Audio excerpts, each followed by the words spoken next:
Good morning student. आज हम पढ़ने जा रहे हैं लेसन नंबर 3 धर्म जो चल रहा था हमारे, और उस लेसन में आपको बताया गया किस प्रकार से धर्म की उत्पत्ति हुई। उस धर्म की उत्पत्ति के साथ आपको ये भी बताया गया कि विश्व का सबसे प्राचीनतम धर्म कौन सा है, कैसे इसकी उत्पत्ति हुई, और आज वर्तमान समय में आधुनिक धर्मों के रूप में कौन कौन से धर्मों को देखा जाता है।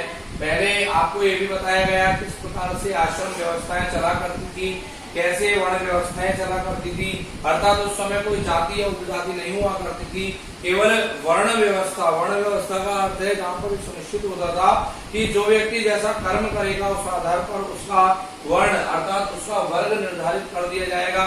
जैसे आपको बताया गया था कि कोई व्यक्ति अगर विद्या का प्रचार प्रसार करता है, विद्या प्रदान करने का काम करता है, तो वो ब्राह्मण की श्रेणी में आता है। जो व्यक्ति युद्ध करने की क्षमता रखता है, संघर्ष करता है, वो क्षत्रिय की श्रेणी में आता है। तो ऐसे बहुत सारे 4 बिंदु आपको बताए गए और उन आधारों पर आपको वर्ण व्यवस्था समझाई गई। इसी प्रकार से आश्रम व्यवस्था आपको बताई गई थी कि उस समय मानव की संपूर्ण आयु को 4 श्रेणी में बांटा जाता था, जिसमें पहली श्रेणी 325 वर्ष, जिसमें ब्रह्मचार्य माना गया है। दूसरी श्रेणी उसमें बताई गई आपको गृहस्थाश्रम की 26 से 50 वर्ष। तीसरी श्रेणी आपको 51 से 75 वर्ष, जिसमें गृहस्थाश्रम के बाद वानप्रस्थ आश्रम बताया गया। और चौथी और अंतिम श्रेणी आपको बताई गई थी संन्यास आश्रम की 76 से 100 वर्ष की आयु। अब इन सब चीजों से हटकर आज हम सब बात करने वाले हैं कि धर्म का संबंध कौन कौन से क्षेत्रों से है। तो यहाँ पर सबसे पहले हम संबंध वैसे देख चुके थे इसका, तो हम कि धर्म और धर्म निरपेक्षता, ये पहला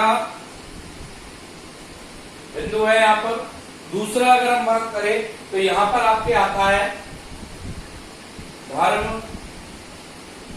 और नैतिकता।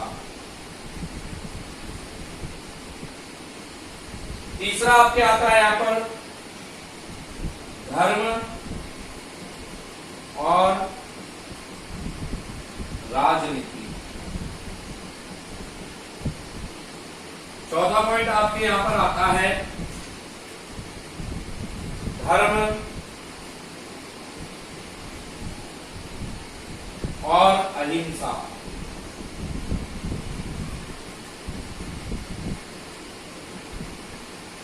पांचवा पॉइंट आपके यहां पर आता है धर्म और राष्ट्रीयता। धर्म और राष्ट्रीयता, ये पांचों पॉइंट जो धर्म से संबंध रखते हैं, और इनके बारे में आपको नेक्स्ट प्रीवियस क्लास में बताया गया था कि धर्म और धर्मनिरपेक्षता का संबंध क्या है। अगर जहाँ पर धर्मनिरपेक्षता नहीं होगी अर्थात सभी धर्मों को एक समान भाव से नहीं देखा जाएगा, तो वहां पर धर्म की हानि होगी। अर्थात धर्म को यथावत बनाए रखने के लिए, धर्म का अस्तित्व बनाए रखने के लिए धर्मनिरपेक्षता का होना जरूरी है। धर्मनिरपेक्षता आपको बताई गई थी क्या होती है। धर्मनिरपेक्षता का अर्थ होता है कि सभी धर्मों को एक समान दृष्टि से देखना, किसी भी धर्म के बीच में कोई भेदभाव न करना, ये धर्मनिरपेक्षता कहलाती है।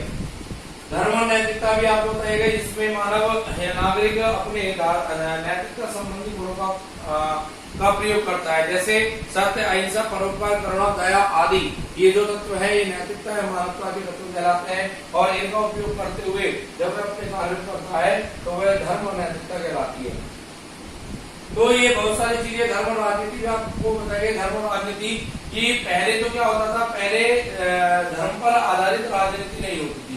पहले राजनीति में धर्म को जोड़ा जाता था, यानी कि राजनीति के अंतर्गत धर्म को जोड़ने का मतलब है कि राजा और जो शासक होता था उसका एक ही ध्येय होता था कि उसकी प्रजा का पालन होना, उसकी प्रजा सुरक्षित रहे, उसकी आवश्यकताएं पूरी हो सके, यही उसका धर्म है।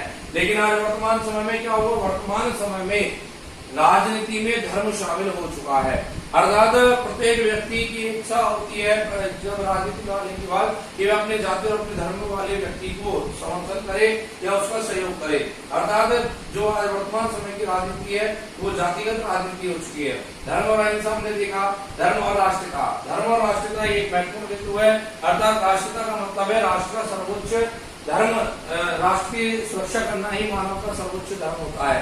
अर्थात किसी भी राष्ट्र का नागरिक अगर अपने राष्ट्र की रक्षा करने में समर्थ नहीं है, अपने राष्ट्र की आवश्यकताओं पूरा करने में, राष्ट्र में कार्य करने में अगर समर्थ नहीं है, तो उसके धर्म का कोई मतलब नहीं है। अर्थात प्रत्येक नागरिक का सर्वोपरि धर्म होता है राष्ट्रपिता, अर्थात राष्ट्र के प्रति समर्पण भाव रखना। अब आता है यहाँ पर बहुत सारी चीजें यहाँ पर कुछ विद्वानों के द्वारा बताई गई है। जैसे हम बात करें मनुस्मृति के अनुसार या याज्ञवल्क्य के अनुसार, तो इनके द्वारा भी धर्म के में बहुत सारे बातें बताई गई है कि कौन कौन से तत्वों को या कौन कौन साधनों को अपनाने से धर्म की रक्षा होती है। जैसे हम बात करने जा रहे हैं यहाँ पर कि सत्य, अहिंसा, परोपकार, करुणा, दया, अस्तेय, अपरिग्रह, स्वच्छता और ऐश्वर्य, ऐसी बहुत सारी चीजें हैं जिनको हम धर्म में शामिल करते हैं और मनुस्मृति में और याज्ञवल्क्य के अनुसार भी उन बातों को शामिल किया गया है, बताया गया है। तो इस प्रकार से यहाँ पर हम बात कर रहे हैं कि धर्म के साथ इन सब चीजों को शामिल किया जाना चाहिए। अब आपको बताया कि सनातन धर्म से उत्पन्न धर्म और भी है। सनातन धर्म की उत्पत्ति आपको बताया गया प्राचीन काल से पूर्वी देशों की संस्कृति से प्रारंभ हो गई। सनातन धर्म से उत्पन्न अन्य धर्म, तो यहाँ पर अगर हम बात करें तो यहाँ पर धर्म आते हैं। एक आता है आपके जैन धर्म, दूसरा आता है आपके बौद्ध धर्म, तीसरा आपके यहाँ पर आता है सिख धर्म, जो मूल रूप से भारत में प्रचारित और प्रसारित है। इनके अलावा और भी कई धर्म है, लेकिन मुख्य रूप से इन जो धर्मों को हम देखते हैं, चाहे वो जैन धर्म हो, बौद्ध धर्म हो, या हम बात करें सिख धर्म की, तो ये सभी धर्म जो है वो सनातन धर्म की उत्पत्ति माने जाते हैं। अब आज वर्तमान समय में, आधुनिक समय में जो धर्म चल रहे हैं, आधुनिक धर्म की श्रेणी में जो धर्म आते हैं, उनमें मुख्य रूप से आता है आपके ईसाई धर्म, और दूसरा आता है आपके मुस्लिम धर्म। ये मुख्य रूप से दोनों धर्म जो है वो इस श्रेणी में आते हैं, आधुनिक धर्मों की श्रेणी में।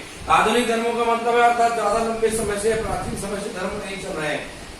ईसाई धर्म की हम सबसे पहले बात करते हैं। ईसाई धर्म की अगर हम बात करें तो इसकी उत्पत्ति आज से लगभग 2018 वर्ष पहले हुई थी। 2018 ईसा पूर्व इसकी उत्पत्ति हुई थी। ईसा मसीह इसके प्रवर्तक माने जाते हैं, और साथ ही अगर हम बात करें तो ये अहिंसा का प्रेरक धर्म है, यानी ये अहिंसा का पूर्ण रूप से समर्थन करता है। किसी प्रकार की हिंसा इस धर्म में स्वीकार नहीं की जाती, चाहे वो मन की हिंसा हो, कर्म की हिंसा हो या वचन की हिंसा हो। तो इस प्रकार से कहा गया है कि जो ईसाई धर्म है, क्रिश्चियन धर्म जो है, वो मुख्य रूप से अहिंसा को प्रदर्शित करने वाला धर्म है। ये अहिंसा का धर्म क्यों माना जाता है? क्योंकि ये माना जाता है, कहा जाता है कि जब ईसा मसीह को सूली पर चढ़ाया जा रहा था, उस समय भी ईसा मसीह ने ईश्वर से यही प्रार्थना की, हे ईश्वर, ये जो लोग मेरे साथ जिस काम को कर रहे हैं उन्हें पता नहीं कितना गलत काम कर रहे हैं, इसलिए इन्हें माफ कर देना। अर्थात ईसा मसीह ने अपनी मृत्यु के समय भी किसी प्रकार की हिंसा का प्रयोग करना उचित नहीं समझा। इसलिए कहा जाता है कि जो ईसाई धर्म है ये अहिंसा का प्रतीक माना जाता है। इसका जो पवित्र ग्रंथ है, जिसका अध्ययन इस धर्म से जुड़े लोग करते हैं, वो है बाइबल। और इसमें बहुत सारी शाखाएं हैं। इसमें बहुत सारी शाखाओं में आपके आता है कैथोलिक, जेनेलिक, ऑर्थोडॉक्स, और भी बहुत सारी शाखाएं जो इसमें शामिल है और ईसाई धर्म को आगे बढ़ा रही है। अब बात ये ईश्वरवादी रूप को स्वीकार करते हैं और किसी प्रकार से अन्य किसी विचारधाराओं में ये नहीं जाते। दूसरा है मुस्लिम धर्म। मुस्लिम धर्म की उत्पत्ति आज से लगभग 622 वर्ष पूर्व हुई थी, और इसके जो प्रवर्तक थे वो मोहम्मद पैगंबर थे, और इन्होंने इस्लाम धर्म को प्रचारित प्रसारित किया, और इसमें भी कई सारी शाखाएं इस्लाम धर्म में मानी जाती है। और उन्होंने कहा था कि मैं अल्लाह के द्वारा भेजा गया दूत हूँ, इसलिए आपको मेरे अनुसार बताए गए मार्ग पर चलना चाहिए। इस प्रकार से इस्लाम धर्म की उत्पत्ति मानी जाती है, और ये वर्तमान समय का सबसे तेजी से फैलता हुआ, प्रचारित और प्रसारित होता हुआ धर्म है। विश्व का सबसे ज्यादा अनुयायी वाला धर्म ईसाई धर्म है, जबकि विश्व का सबसे तेजी से फैलने वाला जो धर्म है वो इस्लाम धर्म है, यानी कि वो पूर्व से पश्चिम तक और भी कई क्षेत्रों में, कई राष्ट्रों में, कई महाद्वीपों में धर्म फैल चुका है। तो इस प्रकार से ये दो जो धर्म है, ये वर्तमान समय के आधुनिक समय के आधुनिक धर्मों के रूप रूप में इनको माना जाता है। तो ये आपका लेसन नंबर 3 था, जिसमें धर्म से संबंधित सभी विचारधाराएं आपको बताई गई। इससे संबंधित क्वेश्चन या इससे संबंधित जो लिखा हुआ जो आपके पास मटेरियल है वो पीडीएफ के माध्यम से आप तक पहुंचा दिया जाएगा। और भी कोई क्वेश्चन आपके माइंड में या कोई डाउट आपके माइंड में अगर होता है तो आप उसको क्लियर कर सकते हैं क्लास के माध्यम से, टीचर्स के माध्यम से। मैं समझता हूं कि आपकी जो क्लासेस चल रही है वो यथावत रूप से आपको समझ में आ रही होंगी और इसका लाभ ले पा रहे होंगे। आप इसी प्रकार से इस संक्रमण काल के अंतर्गत पूर्ण रूप से हमारे साथ रहे, जिससे आपकी पढ़ाई में किसी प्रकार की बाधाएं उत्पन्न ना हो और निरंतर रूप से आपकी पढ़ाई चलती रहे। अब आगे की जो टॉपिक है, आगे की जो लेसन है वो आपको नेक्स्ट क्लास में समझाएंगे। तब तक के लिए आप इंतजार कीजिए और तब तक के लिए आप सुरक्षित रहिए, घर पर रहिए, स्वस्थ रहिए। Okay then, thanks for the day.